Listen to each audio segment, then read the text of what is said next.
ಪತ್ರಿಕಾ ಮಾಧ್ಯಮ ಮಿತ್ರರಿಗೆ ಸ್ವಾಗತವನ್ನು ಹೇಳುತ್ತಾ city friends arts and sports club Puttur ಇದರ ಆಶ್ರಯದಲ್ಲಿ ಕಳೆದ 14 ವರ್ಷಗಳಿಂದ ನಿರಂತರವಾಗಿ ಒಂದು ಸೌಹಾರ್ದತೆಯನ್ನು ಕಂಡುಕೊಳ್ಳಬೇಕು ಎಂಬ ನಿಟ್ಟಿನಲ್ಲಿ ನಾವೊಂದು ಕ್ರೀಡಾಕೂಟವನ್ನು ಆಯೋಜನೆ ಮಾಡ್ತಾ ಇದ್ದೇವೆ. ಅದರಲ್ಲಿ 13 ವರ್ಷಗಳು ದಾಟಿ 14ನೇ ವರ್ಷಕ್ಕೆ ನಾವು ಹೆಜ್ಜೆಯನ್ನು ಇಡ್ತಾ ಇದ್ದೇವೆ. ಈ ಒಂದು ಸಂದರ್ಭದಲ್ಲಿ ನಮ್ಮ ಊರು, ನಮ್ಮ ರಕ್ಷಣೆ, ನಮ್ಮ ಸೌಹಾರ್ದತೆ, ನಮ್ಮ ನಾಡು, ನೆಲೆ, ಕಲೆ ಎಲ್ಲವೂ ಕೂಡ ಇದರಲ್ಲಿ ನೆನೆಲಿಲ್ಲಲಿ ಎಂಬ ನಿಟ್ಟಿನಲ್ಲಿ ನಾವು ಈ ಒಂದು ಕ್ರೀಡಾಕೂಟವನ್ನು ಹಮ್ಮಿಕೊಳ್ತಾ ಬರ್ತಾ ಇದ್ದೇವೆ.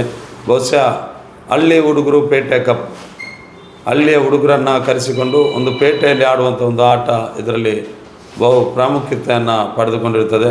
ಅಲ್ಲಿ ಹೊಸ ಹುಡುಗರು ವರ್ಷದಿಂದ ವರ್ಷಕ್ಕೆ ಹೋಗುವಾಗ 16-18 ವರ್ಷ ಪ್ರಾಯ ಆದಂಥ ಹುಡುಗರನ್ನು ಒಟ್ಟು ಸೇರಿಸಿಕೊಂಡು ಆ ಒಂದು ಗ್ರಾಮದಲ್ಲಿರುವಂಥ ಎಲ್ಲ ಜಾತಿ ಧರ್ಮ ವರ್ಗದವರನ್ನು ಅಲ್ಲಿ ಆ ಹುಡುಗರನ್ನು ಒಟ್ಟು ಸೇರಿಸಿಕೊಂಡು ಒಂದು ಕ್ರೀಡೆಯ ಮೂಲಕ ಒಂದು ಸಿಟಿ ಭಾಗದಲ್ಲಿ ನಮ್ಮ ಕಿಲ್ಲೆ ಮೈದಾನದಲ್ಲಿ ನಡೆಸುವ ಒಂದು ಕ್ರಿಕೆಟ್ ಪಂದ್ಯಾಕೂಟ, ಅದು ಹಳ್ಳಿ ಹುಡುಗರು ಪೇಟೆ ಕಪ್ಪು ಎಂಬ ಒಂದು ಕ್ರೀಡಾಕೂಟ ಈ ಅಮರ್ ಅಕ್ಬರ್ ಅಂತೋನಿ 6 ದಿವಸಗಳ ಈ ಒಂದು ಕ್ರೀಡಾಕೂಟದಲ್ಲಿ ನಡೀತಾ ಇದೆ.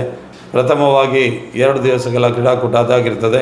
ಅದರ ನಂತರ ವಿವಿಧ ಇಲಾಖೆಗಳನ್ನು ಒಟ್ಟು ಸೇರಿಸಿಕೊಂಡು ಕಳೆದ 14 ವರ್ಷಗಳಿಂದ ಮಾಡ್ತಾ ಇರತಕ್ಕಂಥ ಅಂಡರ್ ಆರ್ಮ್ ಕ್ರೀಡಾಕೂಟ, ಪೊಲೀಸ್ 11, ಲಾಯರ್ 11, ಪ್ರೆಸ್ ಕ್ಲಬ್ 11 ಮತ್ತು ನಗರಸಭೆ 11 ಮತ್ತು ಸಂಬಂಧಪಟ್ಟ ವಿವಿಧ ಇಲಾಖೆಗಳನ್ನು ಒಟ್ಟು ಸೇರಿಸಿಕೊಂಡು ಒಂದು 12 ತಂಡಗಳನ್ನು ಒಳಗೊಂಡಂತಹ ಒಂದು ಕ್ರೀಡಾಕೂಟವು ಇದರಲ್ಲಿ ನಡೀತಾ ಇದೆ.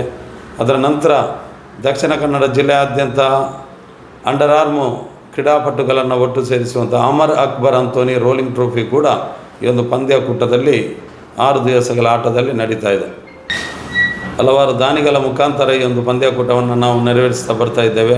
ಬಹುಶಃ ಇದರಲ್ಲಿ ಮಾನವನಾಗಿ ಹುಟ್ಟಿದ ಮೇಲೆ ಮಾನವನಾಗಿ ಏನೇನು ಕಂಡುಕೊಳ್ಬೇಕು ಎಂಬ ನಿಟ್ಟಿನಲ್ಲಿ ಎಲ್ಲರನ್ನು ಒಟ್ಟು ಸೇರಿಸಿಕೊಂಡು ಅವ ಮೇಲು ಇವ ಕೀಲು ಅಂಥದ ಆ ಒಂದು ಮನೋಭಾವನೆ ಇಟ್ಟುಕೊಳ್ಳದೆ ಎಲ್ಲರೂ ಒಂದೇ ರೀತಿಯಲ್ಲಿ ಆಡುವಂಥ ಒಂದು ಆಟ. ಪ್ರತಿಯೊಂದು ಊರಿನ ಯುವಕರನ್ನು ಒಟ್ಟು ಸೇರಿಸಿಕೊಂಡು ವರ್ಷಂಪ್ರತಿ ಈ ಒಂದು ಕ್ರಿಕೆಟ್ ಪಂದ್ಯಾಕೂಟವನ್ನು ನಾವು ಹಮ್ಮಿಕೊಳ್ತಾ ಇದ್ದೇವೆ. ಬಹುಶಃ 10ನೇ ವರ್ಷಕ್ಕೆ ನಾವು ಇದನ್ನು ಸ್ಟಾಪ್ ಮಾಡುವ ಅಂದಾಜಲ್ಲಿದ್ದೆವು. ಈ ಪುತ್ತೂರು ತಾಲೂಕಿನಾದ್ಯಂತ ಯುವ ಕ್ರೀಡಾಪಟುಗಳು ನೀವು ಮಾಡಲೇಬೇಕು ಎಂಬ ಒಂದು ಆ ಕೂಗಿಗೆ ನಾವು ಈ ಒಂದು ಹೆಜ್ಜೆಯನ್ನು ಇಡ್ತಾ ಇದ್ದೇವೆ. ಬಹುಶಃ ಎಲ್ಲ ಇದರಲ್ಲಿ ಕೆಲವೊಂದು ದಾನಿಗಳು ನಮಗೆ ಎಲ್ಲ ರೀತಿಯ ಸಹಕಾರವನ್ನು ನೀಡ್ತಾ ಬಂದಿದ್ದಾರೆ. ಇನ್ನು ಮುಂದೆ ಕೂಡ ನಮ್ಮೆಲ್ಲ ಅವರ ಸಹಕಾರವನ್ನು ಇಟ್ಟುಕೊಂಡು ಈ ಒಂದು ಪಂದ್ಯಾಕೂಟವನ್ನು ಮಾಡ್ತಾ ಇದ್ದೇವೆ. 24ಕ್ಕೆ ಬೆಳಗ್ಗೆ 9 ಗಂಟೆಗೆ ನಮ್ಮ ಕ್ರೀಡಾಕೂಟವನ್ನು ಆರಂಭಗೊಳಿಸ್ತಾ ಇದ್ದೇವೆ. ಉದ್ಘಾಟನಾ ಸಮಾರಂಭವನ್ನು ಮಧ್ಯಾಹ್ನ 1 ಗಂಟೆಗೆ ದಕ್ಷಿಣ ಕನ್ನಡ ಜಿಲ್ಲೆಯ ಉಸ್ತುವಾರಿ ಸಚಿವರು ಆಗಿರತಕ್ಕಂಥ ದಿನೇಶ್ ಗುಂಡೂರು ಅವರವರು ನೆರವೇರಿಸಲಿದ್ದಾರೆ. ಹಾಗೆ ನಮ್ಮ ಶಾಸಕರಾದಂಥ ಅಶೋಕ್ ಕುಮಾರ್ ರೈ ಅವರು ಕೂಡ ಈ ಒಂದು ಉದ್ಘಾಟನಾ ಕಾರ್ಯಕ್ರಮದಲ್ಲಿ ಪಾಲ್ಗೊಳ್ತಾ ಇದ್ದಾರೆ. ಮತ್ತು ಅಂತಿಮವಾಗಿ 29ನೇ ತಾರೀಕಿನಂದು ಹಲವಾರು ಗಣ್ಯ ವ್ಯಕ್ತಿಗಳು ಕೂಡ ಈ ಒಂದು ಪಂದ್ಯಾಕೂಟದಲ್ಲಿ ಭಾಗವಹಿಸಲಿದ್ದಾರೆ. ಮುಖ್ಯವಾಗಿ 26ನೇ ತಾರೀಕಿನಂದು ಬೆಂಗಳೂರಿನ ಮೌಲಾ ಶರೀಫ್ ಒಂದು ಸೌಹಾರ್ದತೆಯ ಒಂದು ಮಾತುಗಾಗಿ ನಮ್ಮನ್ನು ಸೇರಿಕೊಳ್ಳಲಿದ್ದಾರೆ. ಹಾಗೆ ವೆಂಕಟೇಶ್ ಬೆಂಗಳೂರು ಸಿವಿಲ್ ಕಾಂಟ್ರಾಕ್ಟರ್ ಬೆಂಗಳೂರು ಅವರು ಕೂಡ ನಮ್ಮನ್ನು ಸೇರಿಕೊಳ್ತಾ ಇದ್ದಾರೆ.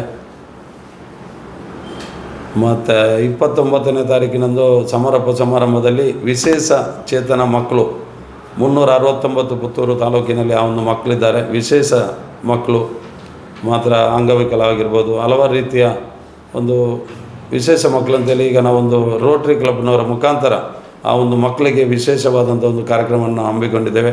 ಅವರಿಂದ ಒಂದು ಸಾಂಸ್ಕೃತಿಕ ಕಾರ್ಯಕ್ರಮ, ಅವರಲ್ಲಿ ಬೇಕಾದಂಥ ಅವರಲ್ಲಿ ಏನು ಆ ಪ್ರತಿಭೆ ಇದೆ ಅದನ್ನು ಗುರುತಿಸಿಕೊಳ್ಳುವಂಥ ಒಂದು ಕಾರ್ಯಕ್ರಮವನ್ನು ಕೂಡ ನಾವು ಹಮ್ಮಿಕೊಂಡಿದ್ದೇವೆ. ಅದು ಸಾಯಂಕಾಲ 6ಕ್ಕೆ ಸರಿಯಾಗಿ ನಾವು ಒಂದು ಈ ಮೈದಾನದಲ್ಲಿ ನಡೆಸಲಿದ್ದೇವೆ. ಮತ್ತು ಪುತ್ತೂರು ತಾಲೂಕಿನಾದ್ಯಂತ ಹಲವಾರು ಸೋಷಿಯಲ್ ವರ್ಕ್ ಯಾವ ರೀತಿಯಲ್ಲೆಲ್ಲ ಯುವಕರು ಮುನ್ನಡೆಯುತ್ತಾ ಇದ್ದಾರೆ ಅದನ್ನು ಗುರುತಿಸಿಕೊಂಡು ಒಂದು ಸೇವಾರತ್ನ ಪುತ್ತೂರು ಪ್ರಶಸ್ತಿಯನ್ನು ಕೂಡ ಅವರಿಗೆ ಪ್ರದಾನ ಮಾಡಲಿದ್ದೇವೆ. ಅದೊಂದು 26 ಜನಕ್ಕೆ ನಾವೀಗ ಲೀಸ್ಟ್ ತಗೊಂಡಿದ್ದೇವೆ. ಪುತ್ತೂರು ತಾಲೂಕಿನಾದ್ಯಂತ ಎಲ್ಲ ವಿಶೇಷವಾದಂಥ ಒಂದು ಅವರವರ ಊರಿನಲ್ಲಿ ಮಾಡುವಂಥ ಒಂದು ಹೆಲ್ಪ್ಲೈನ್ ಆಗಿರ್ಬೋದು, ಸಂಘ ಸಂಸ್ಥೆಗಳಾಗಿರ್ಬೋದು, ಅವರನ್ನು ಕರೆಸಿಕೊಂಡು ಅವರಿಗೊಂದು ಸನ್ಮಾನ ಕಾರ್ಯಕ್ರಮವನ್ನು ಕೂಡ ಇದರಲ್ಲಿ ಹಮ್ಮಿಕೊಂಡಿದ್ದೇವೆ. ಮತ್ತು ರೋಲಿಂಗ್ ಟ್ರೋಫಿ ಇದೀಗ 14ನೇ ವರ್ಷ. ಕಳೆದ 2 ವರ್ಷ ನಮ್ಮ ಓಮದ ಪದವ ತಂಡ ವಿನ್ನರ್ಸ್ ಆಗಿತ್ತು. ಕಳೆದ ವರ್ಷ ಒಂದು ತಂಡ ಎದುರಾಳಿ ತಂಡಕ್ಕೆ ಬಿಟ್ಟು ಕೊಡುವುದರೊಂದಿಗೆ ಆ ಒಂದು ರೋಲಿಂಗ್ ಟ್ರೋಫಿ ಮುನ್ನಡೀತಾ ಇದೆ. ಮತ್ತು ಈ ವರ್ಷ ಕಳೆದ ವರ್ಷ NFC ಕುಮ್ರ ತಂಡ ಅದರಲ್ಲಿ ಫೈನಲ್ ಹಂತಕ್ಕೆ ಏರಿದ್ದು.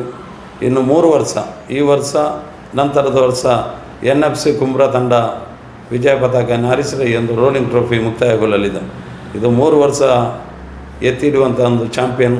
ಆ ಚಾಂಪಿಯನಲ್ಲಿ 3 ವರ್ಷ ಯಾರು ಅದನ್ನು ಪಡೀತಾರೆ ಅವರಿಗೆ ಆ ಒಂದು ಟ್ರೋಫಿಯನ್ನು ಹಸ್ತಾಂತರವಾಗಿ ಮಾಡಿಕೊಂಡು ಆ ಒಂದು ಕಾರ್ಯಕ್ರಮವನ್ನು ನಾವು ಮುಕ್ತಾಯಗೊಳಿಸ್ತಾ ಇದ್ದೇವೆ.